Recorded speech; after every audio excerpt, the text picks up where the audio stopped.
Voici une nouvelle pensée hébraïque du jour, donc une pensée messianique pour notre temps. Et le thème sera de trouver la femme, trouver la femme. Alors, la question du choix de l'épouse est récurrente dans les récits de la Bible.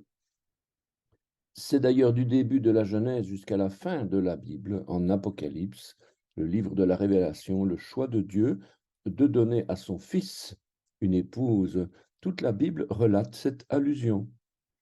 À l'époque d'Abraham, celui-ci délègue son serviteur Éliézer. On lit en Genèse 15, verset 2, Abraham répondit, Seigneur éternel, que me donneras-tu? Je m'en vais sans enfant, et l'héritier de ma maison, c'est Éliézer de Damas, pour aller chercher une épouse pour son fils Isaac.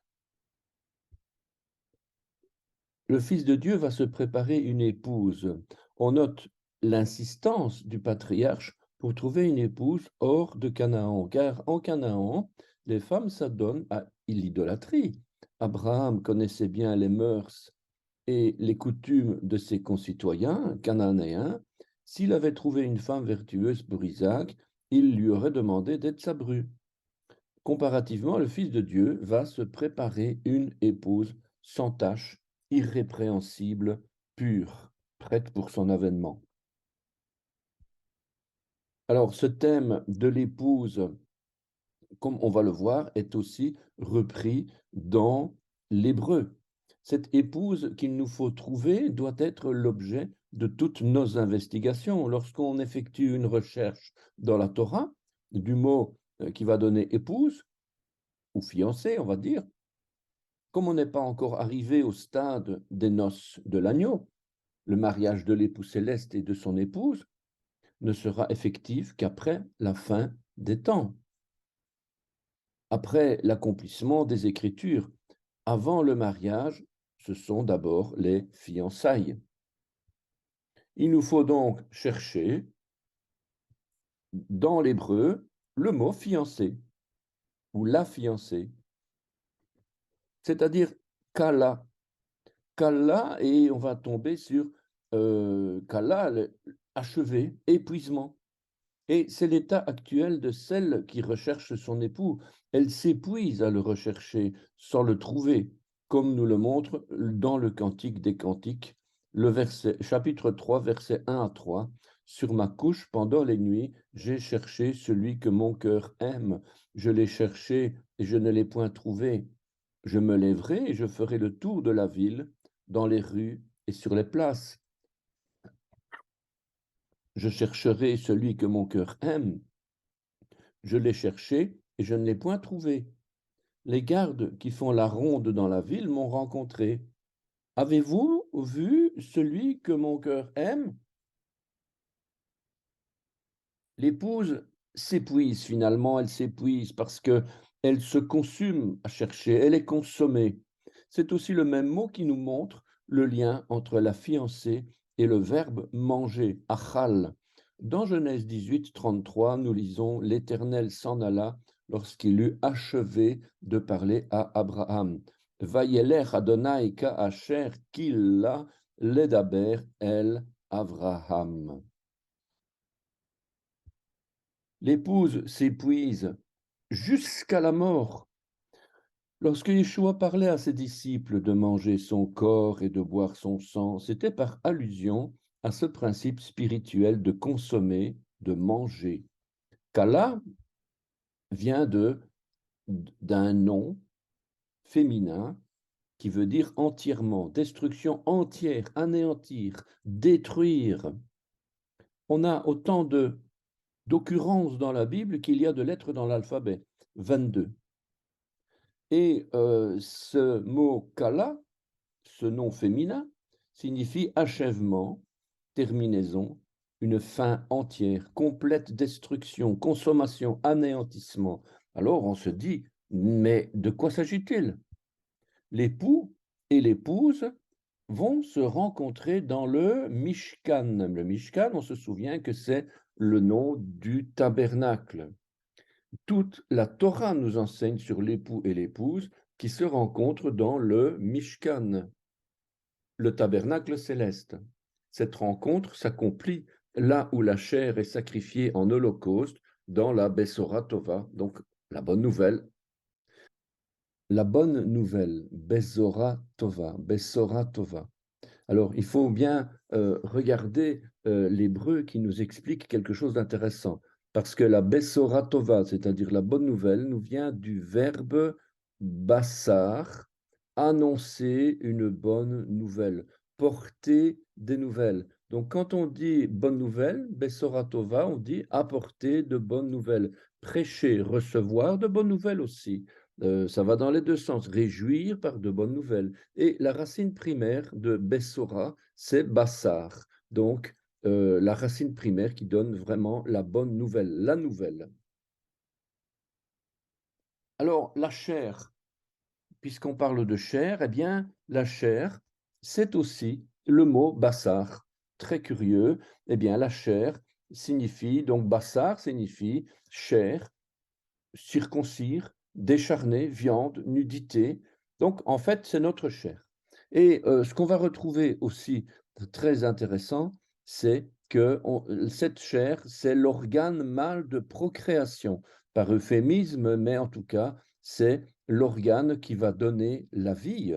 Et donc, c'est pour ça qu'on dit que la chair, bassar, est l'organe mâle de procréation.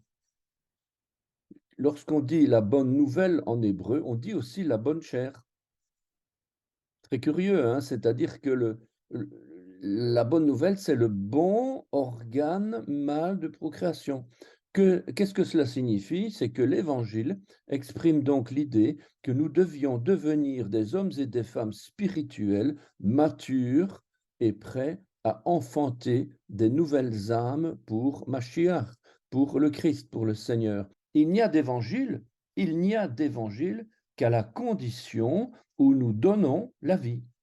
Il y a l'évangile qu'à la condition où nous donnerons à notre tour la vie en tant que des parents spirituels, des pères et des mères spirituels.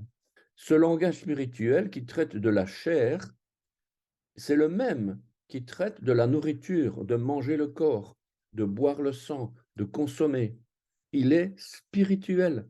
L'Holocauste sur l'autel des parfums prévoit le sacrifice par élévation de la chair d'un animal qui représentera l'image de l'embonpoint spirituel et de ses poumons, le lieu de la respiration, l'image de la réception du Saint-Esprit, la Ruach HaKodesh, le souffle qui passe par les poumons.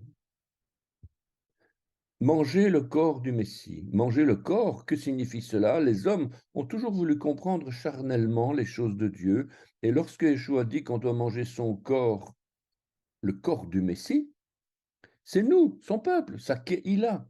C'est parce qu'il faut manger l'épouse, il faut la consommer, la consumer.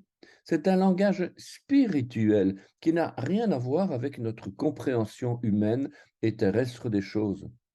L'union de l'époux avec son épouse, c'est la clé de voûte de toute la Bible. On ne peut pas l'éviter. L'union des deux ne formera plus que un, echad, unité composée. Alors viendra le moment où l'épouse dira à son époux, viens. De la même façon qu'un homme s'unit charnellement à son épouse, à sa femme, qui lui dit, viens, de la même façon, le Seigneur s'unira à son épouse, le corps des croyants, Israël, l'Israël de Dieu. Cette consommation du verbe consommer, consommation du verbe consumer, comme le feu consume quelque chose, de détruire quelque chose, comme par le feu, progressivement et complètement, donc cette consommation est littérale. Le verbe manger, achal, est une racine primaire, manger, dévorer, consumer, se nourrir, goûter, jouir, dévorer, consumer, détruire. Manger pour être humain, bête ou oiseau, dévorer, consumer pour un feu, dévorer, détruire par exemple par la peste, la sécheresse, et dévorer par oppression. Cette épouse doit donc se préparer L'époux, de son côté, est en train de préparer une place pour son épouse. Cette préparation de l'épouse se fait à la croix. Toute l'histoire biblique nous raconte cela par les différents patriarches. Quelques références bibliques, quelques références hébraïques. L'épouse se dit Kala, Kala, qui veut dire donc une belle-fille, une fiancée, une épouse, une mariée aussi. Ce mot hébreu tire son origine du verbe kalal, rendre parfait. Kalal, rendre parfait.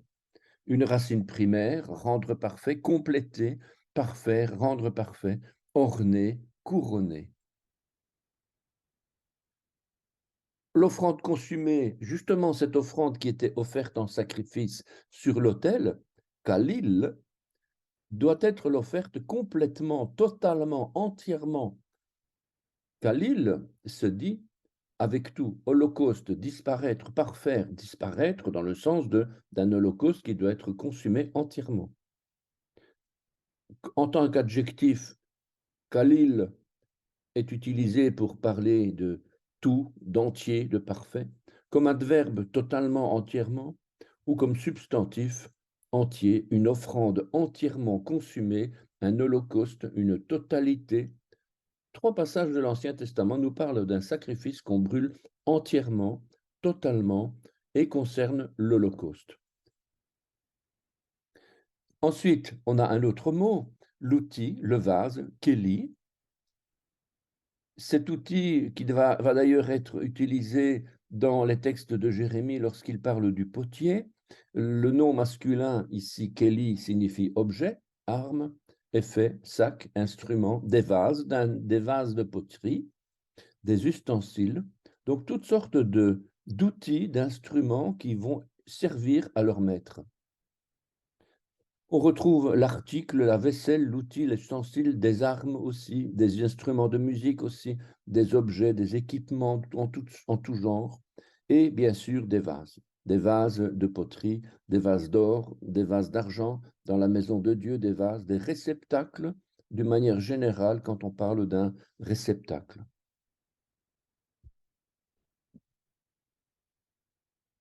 Achever, consumer, kala, donc ça c'est le verbe racine, la racine primaire, et il faut bien se rappeler que la racine primaire est le verbe qui est à la base des autres mots.